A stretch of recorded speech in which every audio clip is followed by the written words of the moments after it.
Hi everyone, my name is Jenny and I'm a British English teacher originally from the UK. Now if you have clicked on today's lesson, you are probably interested in expanding your vocabulary in English. I have 20 words and expressions that come from the Latin language, so we'll look at words like per annum, status quo and bona fide. So if you are ready to learn these expressions, their meanings, and look at some examples in some sentences, then come along with me and let's get straight into the lesson. The first word that I have for you today is circa, and this means around, roughly, approximately. We usually use it with dates when we can't be exact with the date that we are giving. For example, the archaeological find has been dated to circa 1300, or it is estimated that the emperor was born circa 1650. Number 2 is actually a very useful expression to know. It is ad hoc. And if something happens ad hoc, it isn't planned, or it happens or occurs as needed depending on the circumstances. For example, she doesn't have regular massages, just on an ad hoc basis depending on how stressed she feels. Or they called an ad hoc meeting to discuss the unexpected costs of the project. Number 3 is per capita, and we use this often to describe things like demographics when we take a whole amount and divide it for each person. For example, the average income per capita is very low. So it could be for a country or a company. If we take the example of a country and we look at the income overall and then we divide it per capita, per person, then it is considered to be very low. Another example could be average household spending has increased by 6% per capita in the last year. So if you look at per person, the average increase is 6% for how much they are spending in their house. The next expression is prorata. This is a great one to know if you are interested in business English, because you would probably come across it there more than anywhere else. And it means calculated as a share of the full amount of something. It's a little bit like a percentage. Let's look at some examples. The job pays £30,000 a year, but if you work part-time, your salary will be calculated on a pro rata basis. That means if the full-time job is 40 hours per week and you work 20 hours per week, then you will earn £15,000.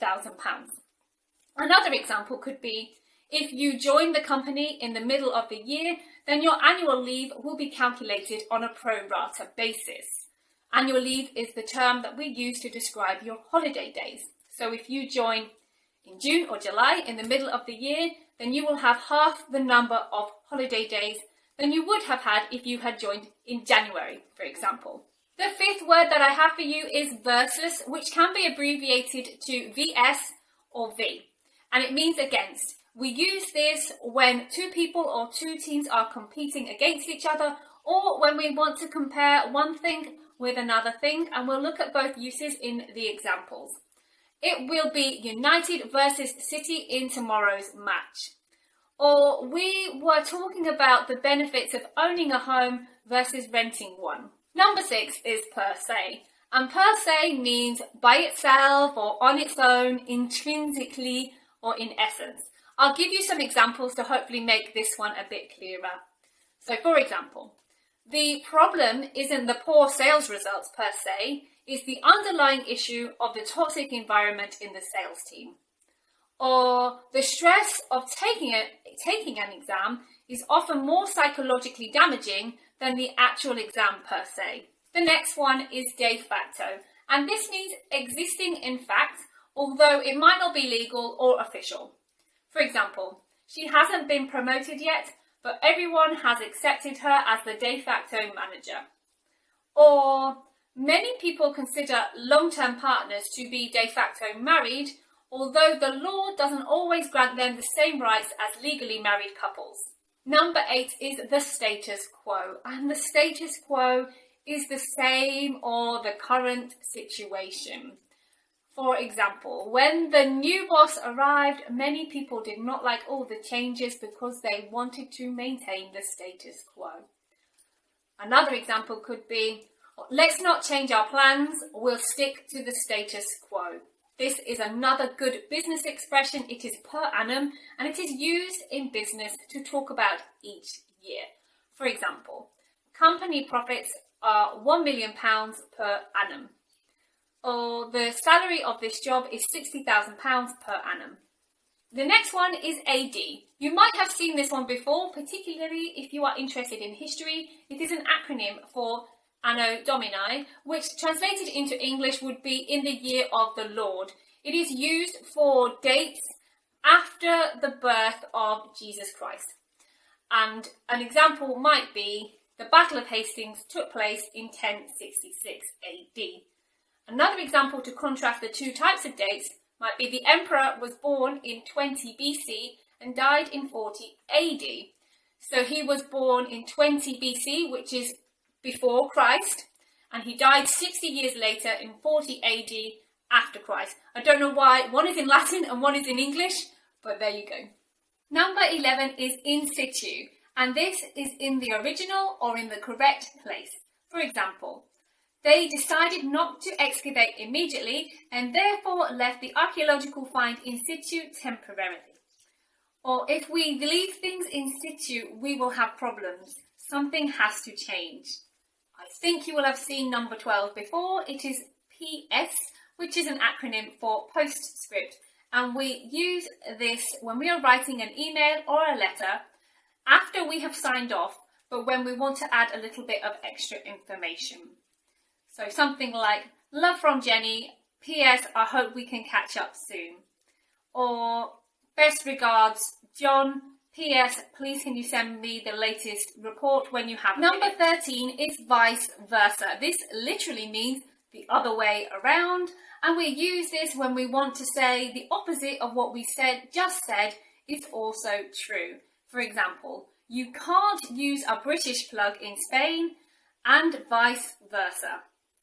Or you can start your journey in London and travel to Edinburgh, or vice versa. Number 14 is IE, which is short for id est.